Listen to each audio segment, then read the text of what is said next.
ছোট্ট সোনা এসছে, এই দেখো সোনা, সোনাটা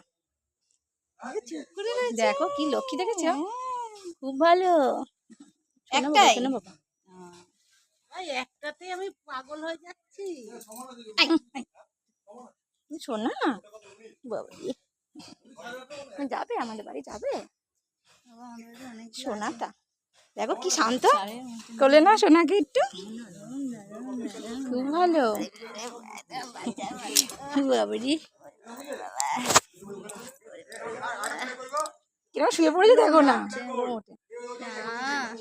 একদম পুরো বাচ্চা নিয়েছি দেখো মনে হচ্ছে কি গো। সুন্দর শুয়ে পড়েছে। তোমাদের বাড়ি ছোট্ট বাচ্চা নিয়েছি। খুব ভালো এটা, জানো না? ওই তো এই তো পরে তুমি শোনা বাবা, তাই বাবাজি, তুমি সত্যি শোনা বাবা, লক্ষ্মী বাবা। এর নাম কি? বাহ, গোলু, বাবা, কি তুমি তো ভালো। গোলুর মতো মোটা সোটা নয়, তার তো মোটা সোটা কিন্তু হতে হবে। শান্ত। খুব ভালো। কথা শুনছে আবার অনেক কথা শুনছে। দেখো না চুপ করে আছে। আরো ছোট ছিল বলো? এইটুকু ছিল, 1 মাসের ছিল। 1 মাসের ছিল। খুব ভালো। বাবারে বাবা, দেখো ওকে নিয়ে মানুষের মানে মন ভরে যাবে, বলো আদর করে সোনাকে। তোমার ঘরে যাবে। এই যে হ্যাঁ, ওকে নিয়ে দিন কেটে যাবে তো। হ্যাঁ আমাদের বাড়িতে থাকে। সোনাটা যাও।